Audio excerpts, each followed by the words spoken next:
거룩하신 주님, 영원히 찬양받으시기에 합당하신 하나님 아버지, 한 해의 저무는 마지막 주일 저희들에게 안식과 구원의 날을 허락하시고 온종일 주의 전을 통하여 은혜를 내리시며 주의 종을 통하여 생명수의 축복과 영적인 양식을 얻게 하시니 감사합니다. 한 해 동안 몰아치는 세상의 온갖 풍랑 속에서 저희들을 보호하시고 건지시니 또한 감사합니다. 만물의 축복이 되시는 하나님을 인생의 가장 큰 보물로 삼아 우리로 하여금 믿음의 유산을 가진 믿음의 가문이 되게 하여 주옵시고, 기도의 제단의 뿔을 잡고 믿음의 기둥을 잘 세우게 하옵소서. 긍휼의 하나님 아버지, 세계를 덮고 있는 이 악한 질병의 뿌리가 뽑혀지게 하옵시고, 병상에 있는 환자나 이를 치료하는 의료인들에게 끝까지 이길 힘을 허락하옵소서. 어려운 경제 상황에서 일터를 빼앗기며 사업장의 위기를 당한 분들에게 일어설 힘을 허락하옵시고, 한국 교회들이 끝까지 주님 주신 사명 감당하도록 어려움을 이기게 하옵소서. 에티오피아 MCM 병원과 안동 성소병원, 소망 기독교 교도소, 시 채널을 통해 선교의 도구가 되게 하옵시고, 해외에 흩어져 어려운 상황 속에서 복음을 전하는 선교사님들과 가족들을 붙잡아 주옵소서. 주의 재단을 지키는 담임 목사님 여호수아의 꿈과 비전을 주시며 낮은 곳을 늘 돌보시는 원로 목사님에게 강건한 힘과 능력을 늘 베풀어 주옵소서. 오늘 주의 종의 말씀으로 은혜 받게 하시고 모든 찬양과 기도가 하늘 보좌를 움직이는 영광의 예배 되게 하옵소서. 우리 예배 가운데 역사하시는 예수 그리스도의 이름으로 기도하옵나이다. 아멘. 오늘 하나님께서 우리에게 주시는 말씀 사사기 3장 7절에서 11절까지 말씀입니다.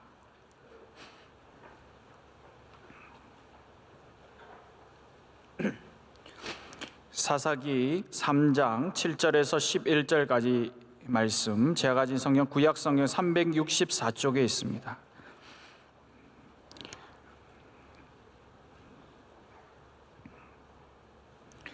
사사기 3장 7절에서 11절 말씀, 저와 여러분 한 절씩 교독합니다. 이스라엘 자손이 여호와의 목전에 악을 행하여 자기들의 하나님 여호와를 잊어버리고 바알들과 아세라들을 섬긴지라.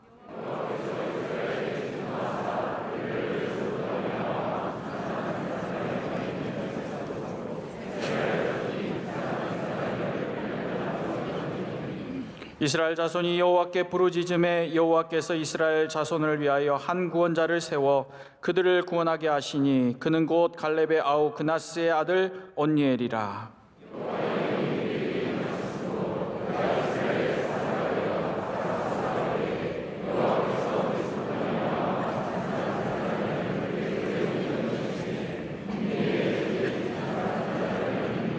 다 같이요. 그 땅이 평온한 지 40년에 그나스의 아들 온니엘이 죽었더라. 아멘.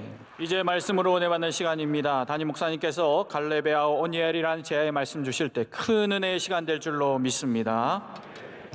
혹시 여러분 제목을 보면서 제가 퀴즈 하나 낼게요. 네, 오늘 제목 괜찮습니까?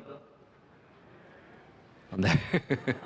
제가 퀴즈 하나 낸댔잖아요. 좀 한번 생각을 해보세요. 좀 바꿔야 될 거 없을 것 같습니까? 네, 갈렙의 아우 온니엘이 아니라 갈렙의 조카 온니엘입니다. 그래서 이게 그나스, 갈렙의 아우인 그나스의 아들 온니엘인데 이게 긴 걸 짧게 쓰다 보니까 족보가 바뀌었습니다. 그래서 여러분께서 잘 정정해 주시고, 갈렙의 아우가 아니라 갈렙의 아우인 그나스의 아들 온니엘이고요. 좀 쉽게 그냥 표현하자면, 갈렙을 중심으로 말하자면 갈렙의 조카 온니엘이라고 말할 수 있습니다. 참고해 주시기를 바라고 또 양해해 주시기를 부탁을 드립니다. 전적으로 제가 잘못 썼습니다. 그래서 양해를 부탁을 드립니다. 오늘 온니엘의 이야기만큼 중요한 것이 왜 이스라엘에게 하나님께서 이러한 사사를 주셨는가에 대한 사사기의 시선입니다. 우리 1장과 2장에서 계속해서 반복해서 하나님께서 사사기에 대해서 이 지금까지 모든 상황들을 종합해서 보여주는 그런 내용들을 보셨을 겁니다. 사사기는 우리에게 무엇을 얘기하냐면요, 누구나 우리처럼 될 수 있어요라는 걸 말해주는 겁니다. 누구나 아무리 하나님과 가까웠던 사람이라고 해도, 하나님의 종이었다고 해도 하나님과 멀어지면 누구나 이스라엘처럼 사사기의 시대를 경험할 수 있다는 것이 사사기의 메시지입니다.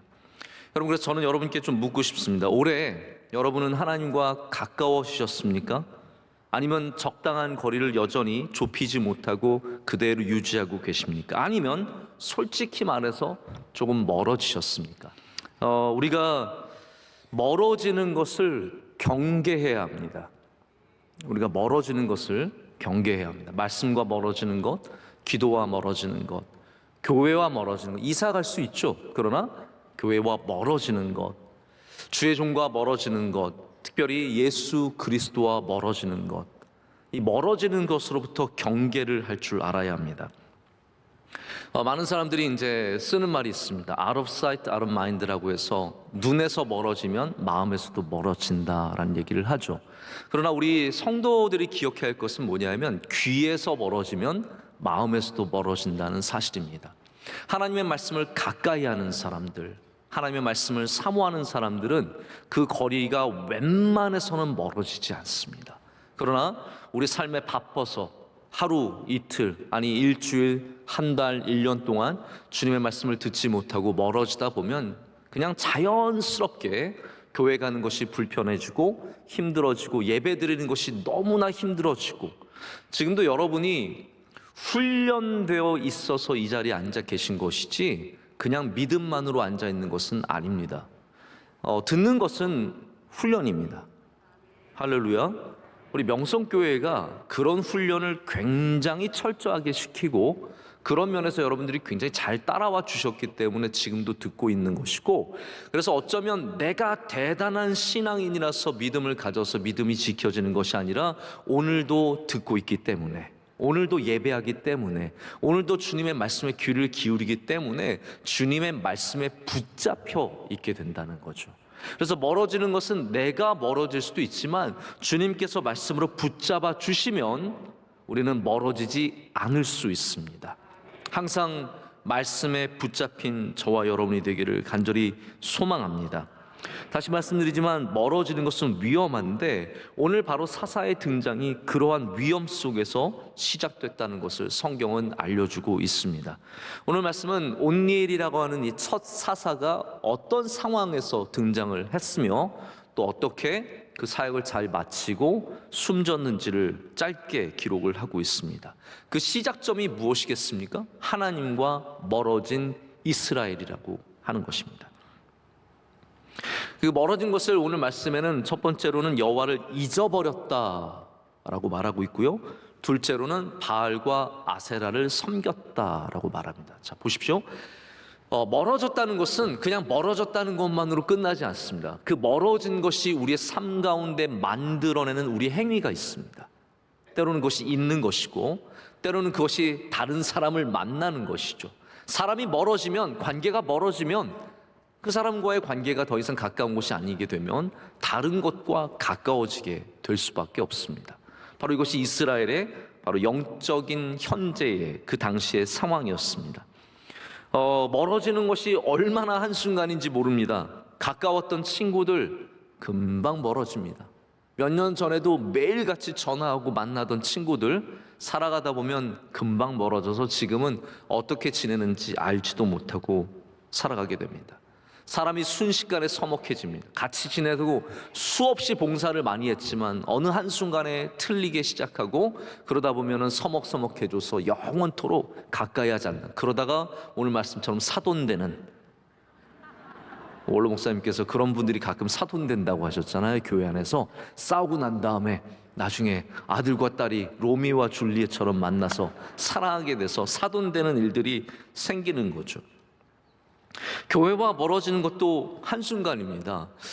제가 다니는 미용실이 있습니다. 저는 이제 그냥 뭐 일반 체인점 미용실을 다니는데, 머리를 저를 이제 잘라주는 분이, 저는 이상하게 저 머리 잘라주는 분들이 자꾸 임신을 해요.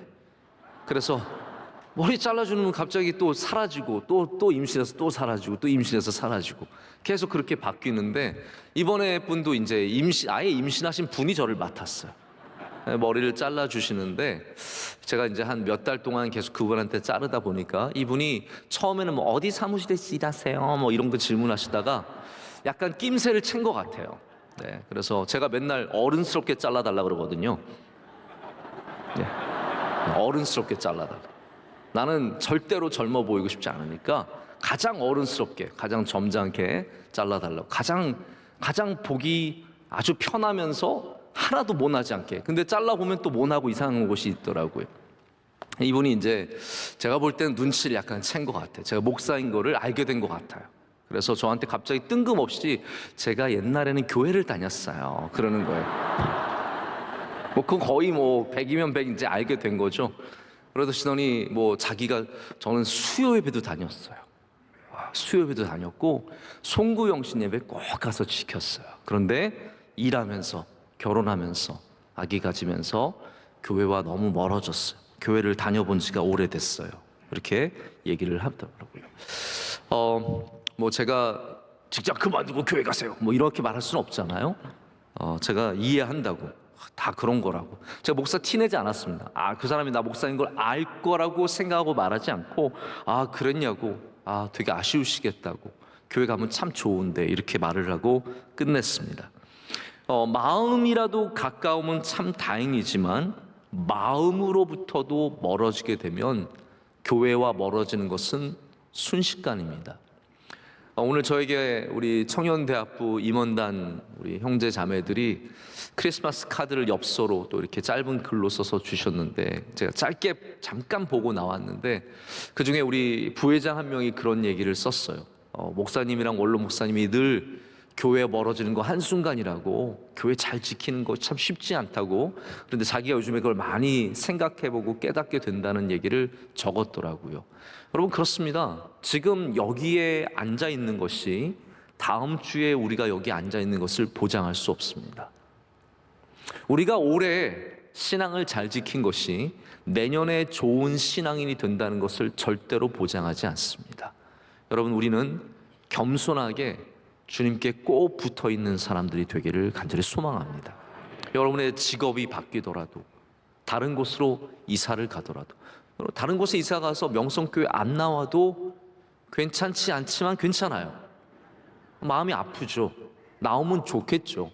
좀 멀더라도 나올 수 있으면 좋겠지만 정말로 제가 바라는 것은, 우리 목회자들이 바라는 것은 꼭 우리 교회를 지켜서가 아니라 영원토록 그 신앙, 그 믿음, 그 뜨거움, 그 간절함, 그 순수함을 지켜달라는 것이죠. 이스라엘을 보십시오.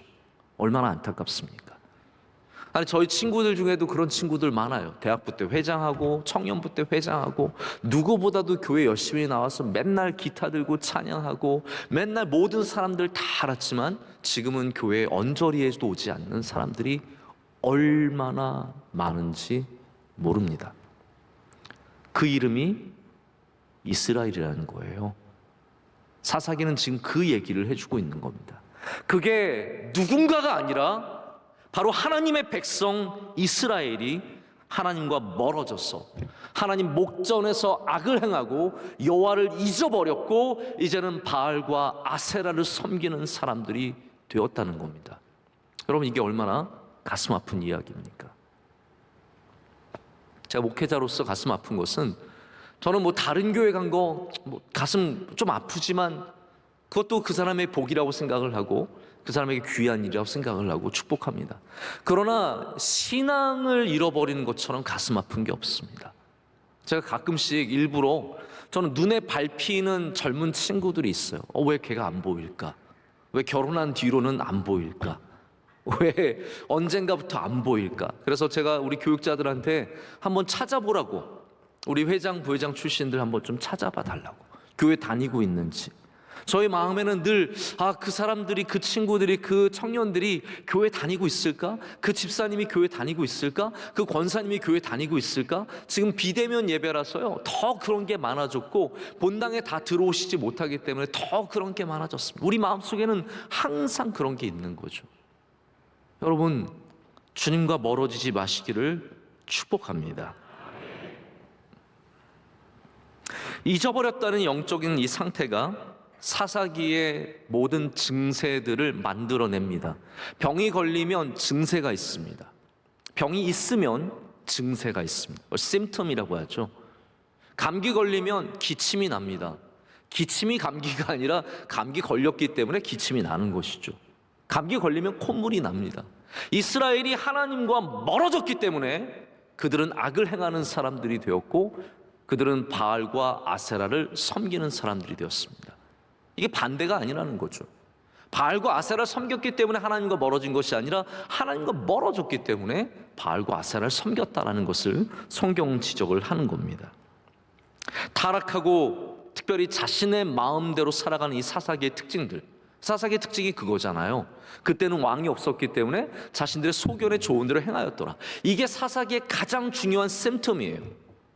그러면 이 병의, 이 병세, 증세의 원인이 무엇이냐? 오늘 그걸 말씀을 해주는 겁니다. 여호와를 잊어버린 세대, 바알과 아세라를 섬기는 이스라엘. 오늘 우리가 만약에 하나님을 믿는 그 신앙을 내려놓으면 10년 전에 우리가 했던 아름다운 고백은 아무 의미가 없습니다.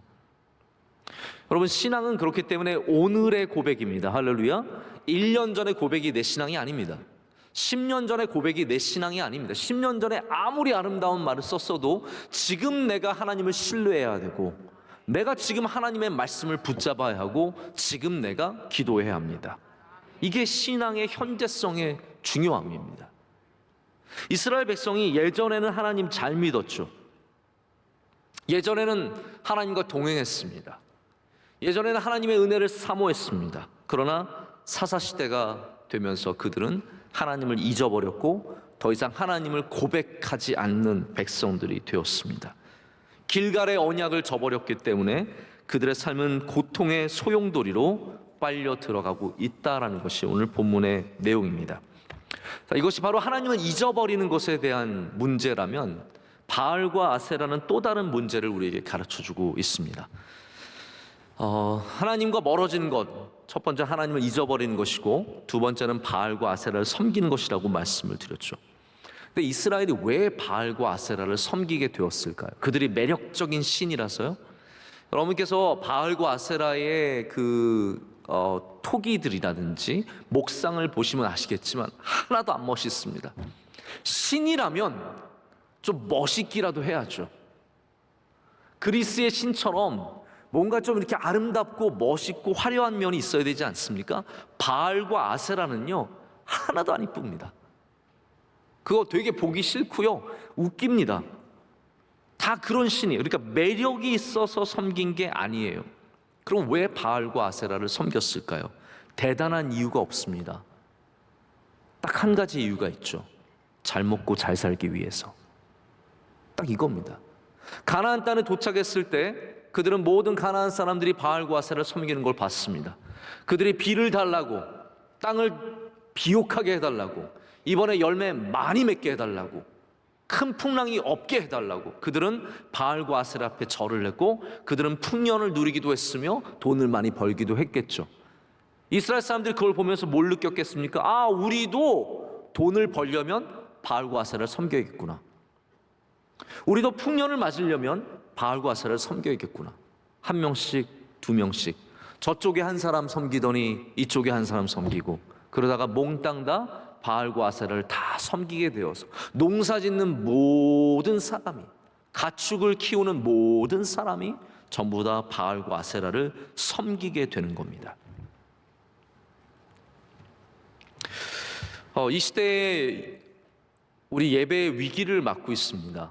뭐 다른 위기가 아닙니다. 하나님이 안 계셔서 위기를 맞는 것이 아니라 우리가 스스로 예배로부터 멀어지고 있는 모습들이 있는데요.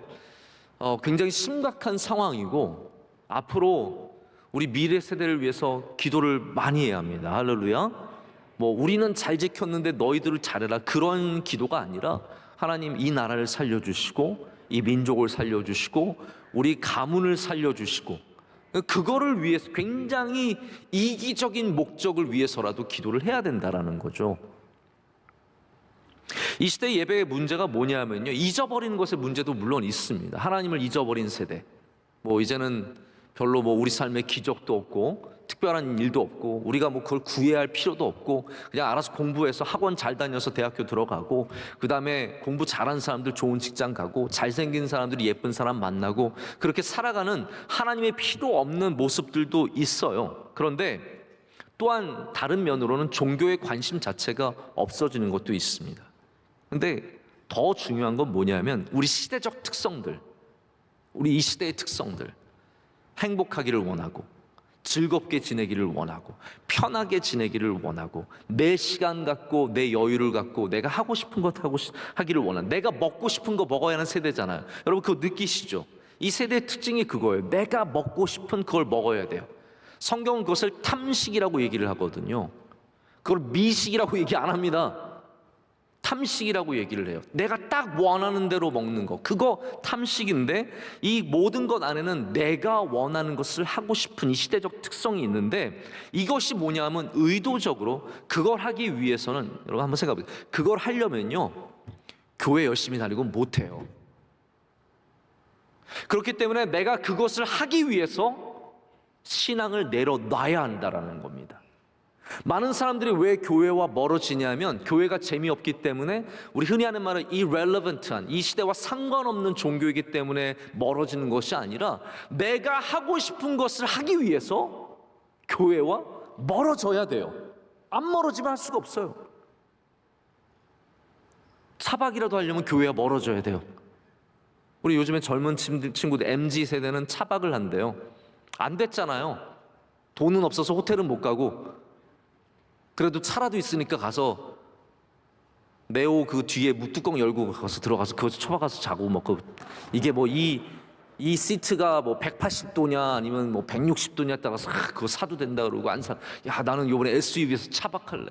저는 참 안타까운 마음이 있어요. 차박 세대가 이게 굉장히 안타까운 거예요. 자기의 편안함과 공간을 갖고 싶고 공간이 없기 때문에 차를 몰고 나가서 어딘가 바깥에서 혼자 있어야 하는 게 그게 차박이잖아요. 근데 차박이라도 하려면 교회 못 나와요. 물론 부지런한 사람은 그 다음날 막 열심히 챙겨가지고 다시 와서 교회 나오겠지만 점점 할수록 멀어지죠. 캠핑이 뭐예요? 캠핑? 우리 교인들 캠핑 하시는 분 계세요? 물론 있어요. 우리 기타 반주자 중에도 캠핑 열심히 하는 사람이 있어요. 그렇지만 신앙생활 제대로 하기 위해서 캠핑을 어떻게 합니까, 여러분? 성가대 대장님 캠핑하세요? 캠핑하면서 어떻게 성가대 대장을 해요? 장로님들 캠핑하시는 분들 계세요? 토요일 밤마다 자녀들과 함께 캠핑 갔다 오시는 분 계세요? 여러분 신앙생활 제대로 하려면요 캠핑 못해요. 그렇기 때문에 캠핑을 원하면 신앙을 내려놓을 수밖에 없어요. 교회와 멀어질 수밖에 없어요. 이 시대적 특성은 뭐냐면 내가 원하는 삶을 위해서 의도적으로 신앙을 내려놓는 겁니다. 바알과 아세라 바로 똑같은 겁니다. 내가 바알과 아세라를 떠밀려서 섬기는 것이 아니라 그걸 해야 이 세상을 따라갈 수 있다는 생각을 갖기 때문에 바알과 아세라를 섬기게 된 것이죠. 그러면 어떻게 되겠습니까? 자연스럽게 여호와 하나님은 우리의 삶에서 더욱더 멀어질 수밖에 없습니다. 캠핑 좋습니다. 차박도 좋습니다. 좋은 카페 가는 것도 좋고 맛있는 음식 먹는 것도 좋고 아이들과 귀한 시간, 즐거운 시간 보내는 것도 좋지만 그것이 나로 하나님과 멀어지게 하는지를 우린 주의 깊게 봐야 할 줄로 믿습니다. 그것을 경계하는 것이 사사기의 신앙이고 사사기의 외침입니다. 그 가운데 오늘 온니엘이 등장하게 됩니다. 구산 리사다임, 이 발음하기 참 힘들죠? 떼어서 발음하시면 됩니다. 구산 리사다임입니다.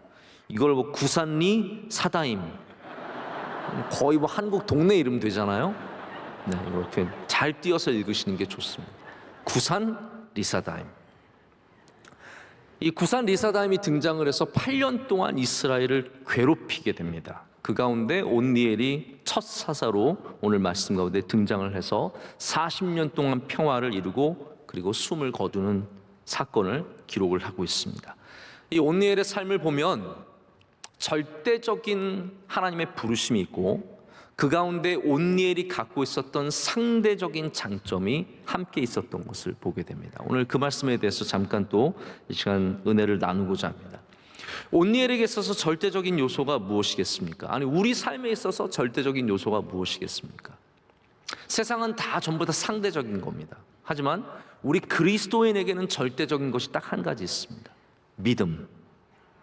이거는 바꿀 수 없고 타협할 수 없는 절대적인 앱솔루트한 바로 가장 중요한 가치입니다. 온니엘에 대해서 사실 사사기는 대단한 기록을 남겨주고 있지 않습니다. 여호수아의 온니엘의 이야기가 조금 나오고요, 사사기 전반부에도 나오지만 사사기 특별히 온니엘을 다루는 이 말씀 가운데는 온니엘이 뭐 어떠한 사람이었는지, 어떠한 전쟁을 치러서 얼마나 공헌을 이루었는지 절대로 그런 것들을 기록하지 않습니다. 아주 짧게만 기록이 되어 있는데 중요한 것만 기록을 했습니다. 10절 말씀을 보면 이렇게 되어 있습니다. 우리 다 함께 3장 10절 말씀 읽겠습니다. 여호와의 영이 그에게 임하셨으므로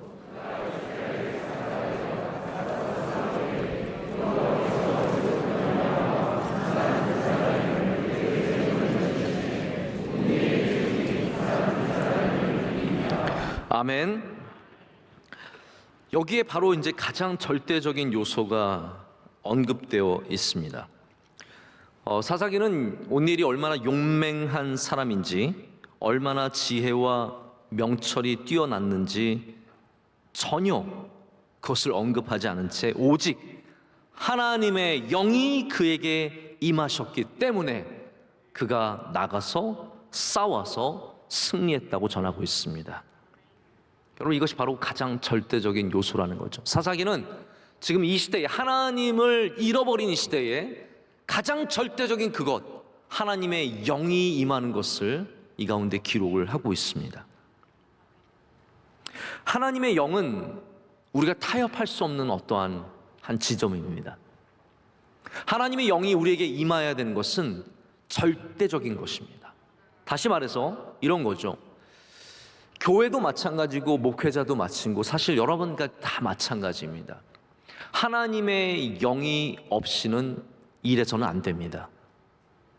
하나님의 영이 없이 우리의 능력과 우리의 실력만으로 일해서는 안 됩니다. 그것은 다시 말하자면 절대적인 것이 없는 상대적인 것으로만 일하긴 모습이죠. 이것은 금방 바닥이 드러나게 되어 있습니다. 목회가 절대로 머리와 명철과 어떤 임기응변과 그런 것만으로 할 수 없습니다. 하나님의 영이 임해야 합니다. 교회가 자리를 잘 만나서, 시대를 잘 만나서, 여러분 1980년도에 시작한 교회가 얼마나 많겠어요? 시대를 잘 만났다고요? 아니에요. 장소를 잘 잡았다고요? 명일동에서 함께 시작한 교회가 얼마나 많은데요. 수십 가지의 모든 것들은 다 상대적인 거예요. 하나님의 영이 함께 하시는 것, 그것이 절대적인 부분이라는 겁니다. 예를 들어서 이게 제가 적합한 예인지 모르겠지만 참기름은요, 참깨를 타협할 수 없습니다. 참기름이 콩기름을 깐 다음에 짠 다음에 참기름이라고 말할 수 없습니다. 그거는 절대적인 부분이에요. 참기름은 95% 이상이 참깨가 들어가야 되는 것이죠. 성도도 마찬가지입니다. 성도가 하나님을 타협하는 것은 성도임을 부인한 것과 마찬가지입니다. 교회라는 이름을 가졌다고 다 교회가 아닙니다. 여호와 하나님, 하나님을 경외해야 교회가 됩니다. 우리 교회의 95% 이상, 아니 99%가 여호와 하나님입니다. 나머지 상대적인 것이 조금 들어있을 뿐이지 절대적인 것은 변치 않고 오직 여호와 하나님, 예수 그리스도, 할렐루야, 성령 충만입니다. 이거를 벗어나면 안 되는 거예요. 그래서 교회가 다른 것으로 승부를 걸면 안 됩니다. 교회는 오직 복음으로만 승부해야 하고, 교회는 오직 십자가로 말씀을 전해야 되고, 교회는 오직 하나님의 말씀만 전해야 합니다. 교회가 정치적으로 흘러가서도 안 되고 문화적으로 빠져도 안 되고 잘못된 사람들의 모임으로 돼서도 안 되는 이유가 절대적인 것을 놓쳐버리면 아무것도 아니기 때문입니다. 온니엘이 왜 사사입니까?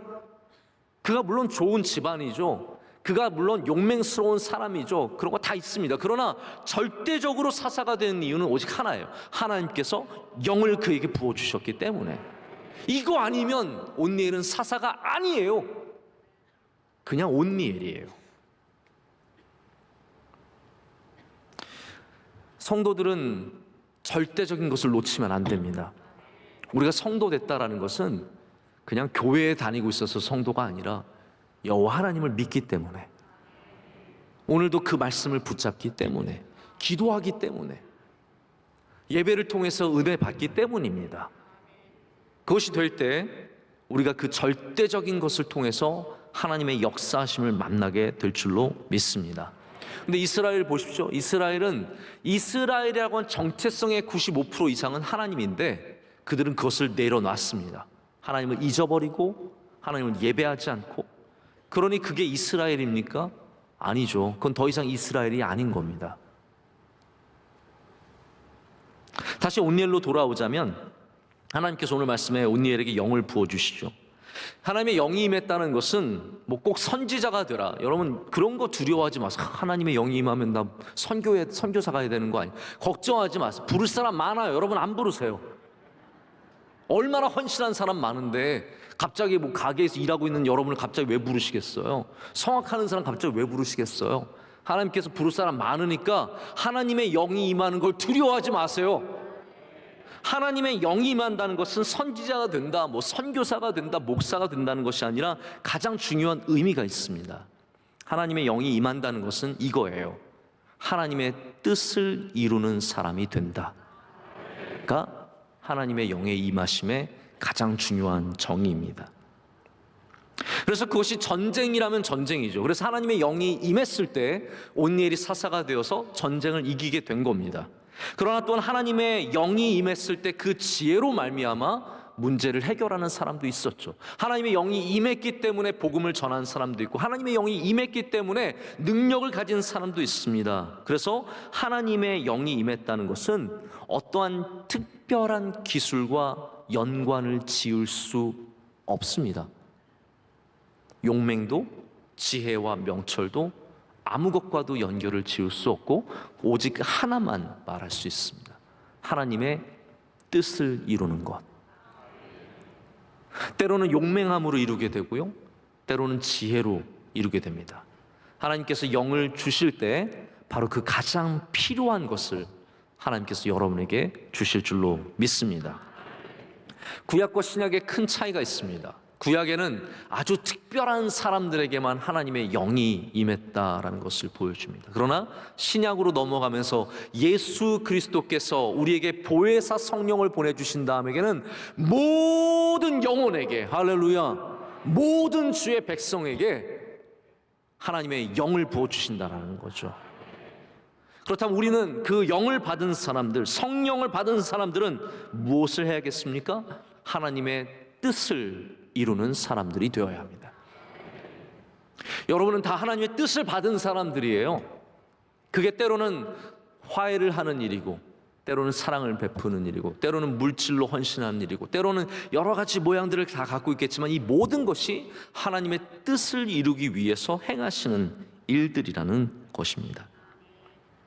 이 시대에 우리는 사사기와 같은 시대에 우리는 더욱더 하나님의 영이 우리 가운데 임하기를 기도해야 합니다. 내년에도 하나님의 영이 우리 교회에, 여러분의 가정에, 여러분의 하시는 모든 일들 가운데 임하시기를 축복합니다. 제가 오래전에 목회를 준비하면서 읽었던 책인데 종종 언급하는 책입니다. 이 책에는 어떤 내용이 나오냐면, 이 웨인 코데이로라고 하는 목사님이 하와이에서 가장 큰 교회를 세우시고 아주 목회를 잘하시는 분이신데, 그분이 어려웠을 때의 이야기가 하나 적혀 있습니다. 이분 교회가 막 성장하고 있을 때, 너무 교회가 성장하니까 예배당을 빌려줬던 고등학교에서 강당을 더 이상 쓰지 못한다고 일방적으로 통보를 한 겁니다. 더 이상 쓰지 마세요. 그래서 갑자기 갈 데가 없어서 뭐 도저히 몇천 명의 교인들을 수용할 곳이 없어서 이 교회가 쫓겨나게 된 거예요. 그래서 어디서 예배를 드리게 됐냐면 그냥 공원에서 예배를 드리게 됐어요. 뭐 이렇게 등록을 한 다음에 이 공원을 우리가 쓰겠습니다. 등록을 해가지고 예배를 드리게 된 거죠. 근데 하와이가 이제 기후 특성상 갑자기 소나기가 내리고 어려운 때가 많은가 봐요. 목사님이 늘 이렇게 항상 하나님 제발 이번 주일에 날씨 좋게 해주세요. 맨날 기도를 하는 거예요. 근데 어느 날 아침에 딱 일어났는데 비가 부슬부슬 오기 시작하는데 딱 보니까 이거는 비가 더 올 분위기. 여러분 아시잖아요. 느낌 있잖아요. 느낌이 쎄한 거 있잖아요. 오늘 되게 춥겠다. 오늘 되게 비 많이 오겠다. 눈 많이 오겠다.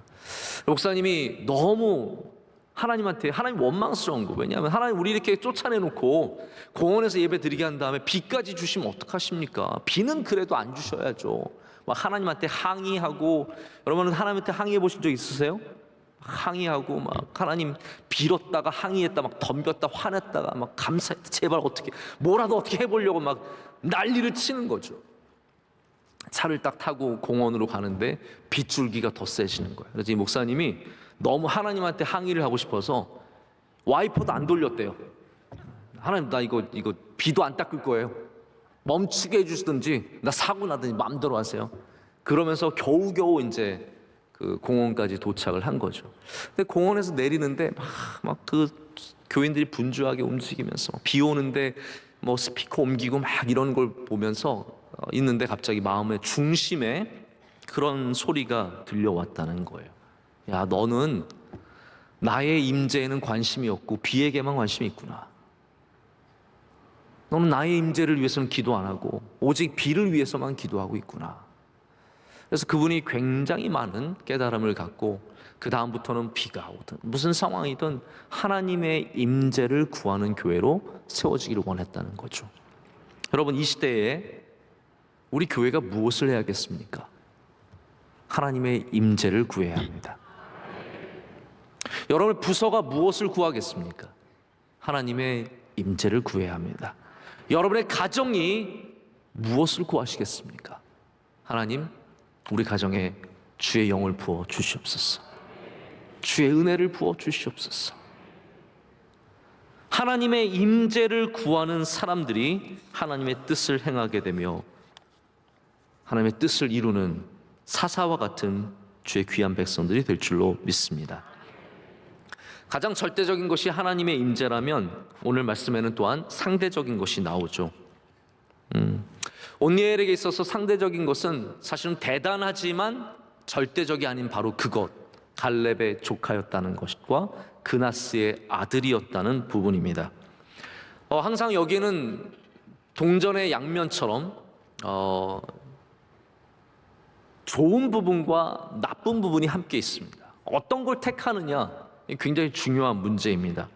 좋은 집안에 태어났다라는 것, 대단한 아버지를 두었다는 것, 대단한 삼촌을 두었다는 것, 그것이 누군가가 보기에는 굉장히 부러운 일이고, 여러분 그렇잖아요? 뭐 재벌 집에 태어났으면 얼마나 좋을까? 근데 재벌들 하는 거 보십시오. 재벌 2세, 3세들 가운데 마약에 쩔어 있고 방탕한 삶을 살고 삶이 망가져서 회복하지 못하는 사람들이 얼마나 많습니까? 이건 동전의 양면이라는 거예요. 우리가 보기에는 대단한 축복인 것 같지만 이것은 상대적일 뿐이에요. 어떻게 사용하느냐에 따라서 그것은 우리에게 복이 될 수도 있고 어떻게 사용하느냐에 따라서 완전히 저주가 될 수도 있다는 겁니다. 온니엘은 드빌이라고 하는 아주 중요한 도시, 어려운 도시를 쳤을 때 갈렙이 굉장히 기뻐했습니다. 갈렙은 용사죠. 그런데 갈렙이 이 온니엘을 대단하다고 여겼기 때문에 그의 딸이었던 악사를 이 갈렙이 온니엘에게 주게 됩니다. 그래서 온니엘과 갈렙의 딸이 결혼을 하게 되고 더 나아가서는 갈렙의 전통을 따라서 용맹한 장군이 되어서 사사로서 이스라엘을 지키게 됩니다.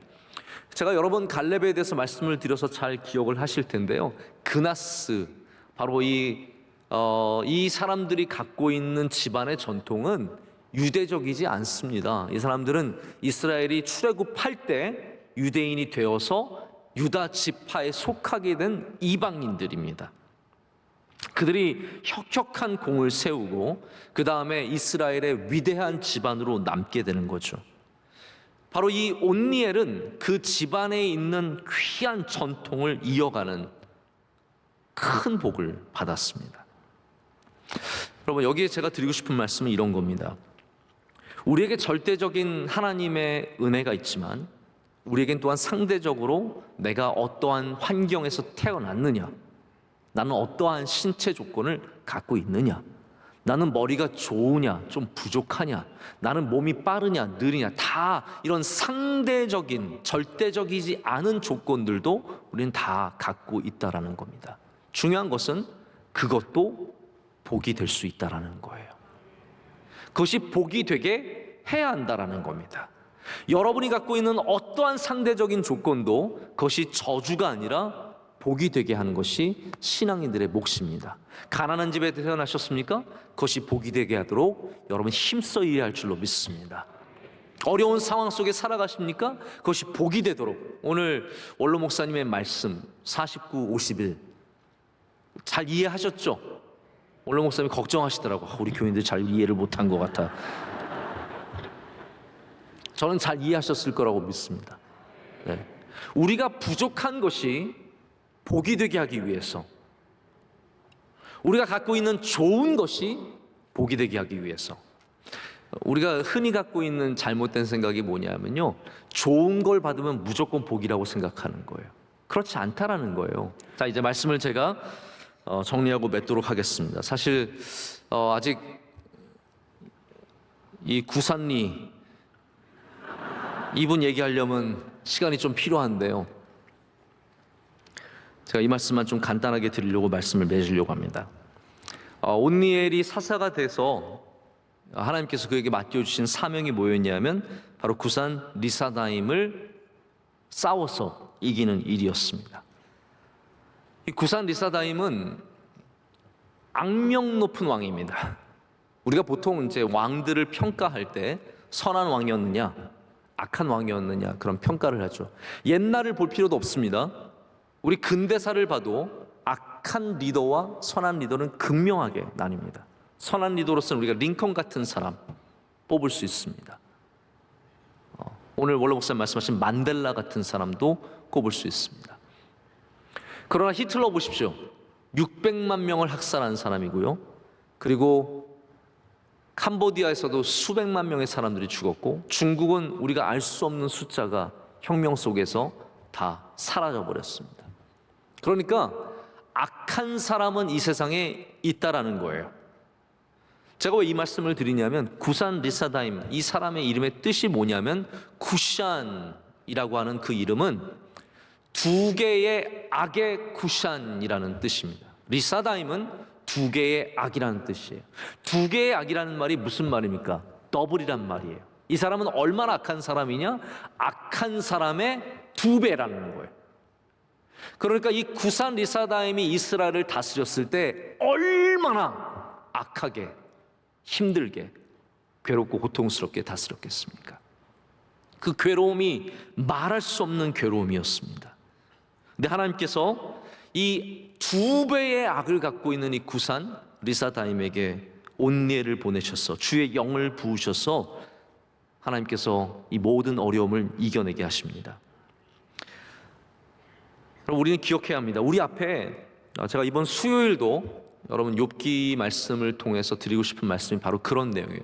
우리가 악한 사람들을 만나고 어렵게 하는 사람들을 만나고 비난하고 조롱하고 힘들게 하는 사람을 만나는데 주의 영이 있는 사람은 이겨낼 수 있다는 것입니다. 세상을 살아가다 보면 리사다임 두 배의 악이 아니라 네 배의 악, 10배의 악을 만날 때도 있습니다. 그러나 온니엘, 바로 하나님의 영이 임한 사람은 그것을 넉넉하게 이기는 힘을 갖게 될 줄로 믿습니다. 오늘도 바라기는 우리 모두에게 하나님의 영이, 예수 그리스도의 영이, 성령 충만이 있기를 간절히 소망합니다. 여러분 한 명 한 명 그것을 위해서 기도하십시오. 하나님, 저에게 주의 영을 부어주시옵소서. 올해 이 시간도 부어주시고 내년에도 부어주시고 우리 가정에 부어주시고 우리 기업에 부어주셔서 이 땅의 수많은 악과 구산 리사다임과 쌀 때 하나님께서 우리와 함께 하시고 우리로 승리하게 하시며 주의 영광을 나타내실 줄로 믿습니다. 함께 이 시간 찬양하겠습니다.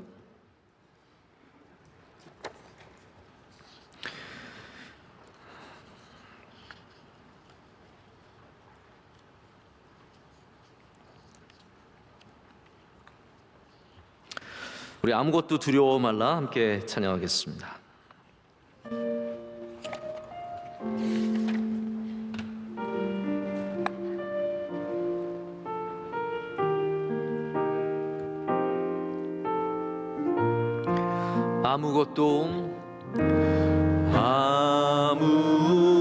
아무것도 두려워 말라.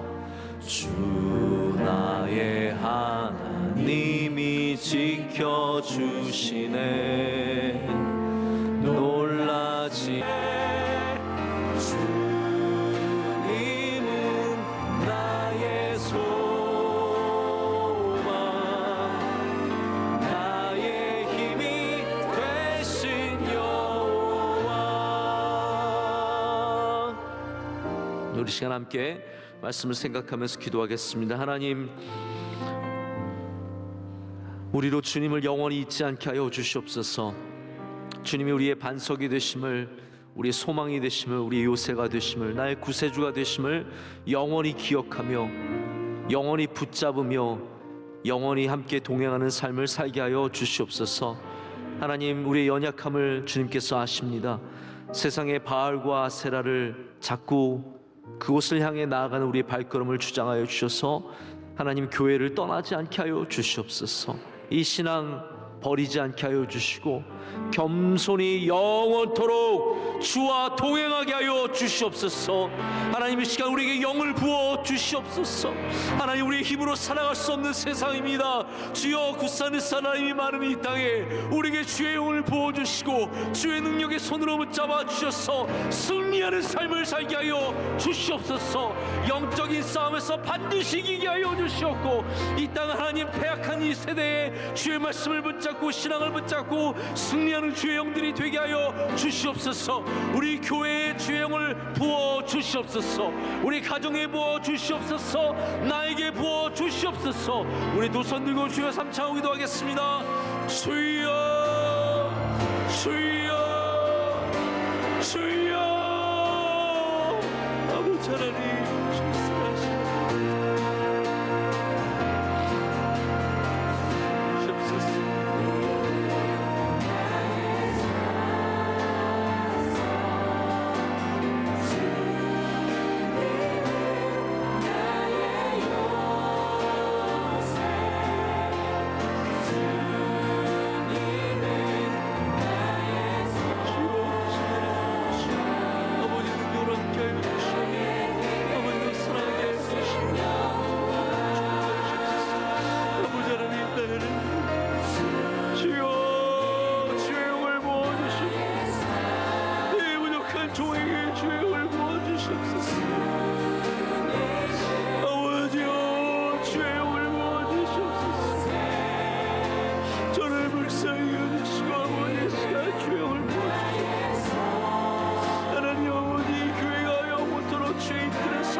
아버지 하나님만을 쫓아가는 주의 백성 주의 사람들이 되게 하여 주시오며 영원토록 이 강단을 통해서 영광 받아주시고 주의 사랑하시는 백성들을 통해서 영광 받아주시옵소서.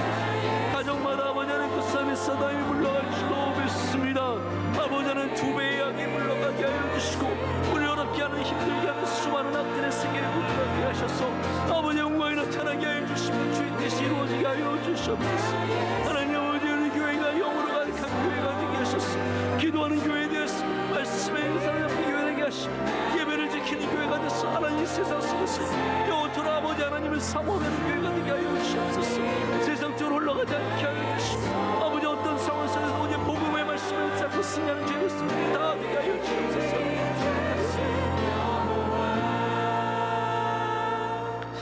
하나님 아버지,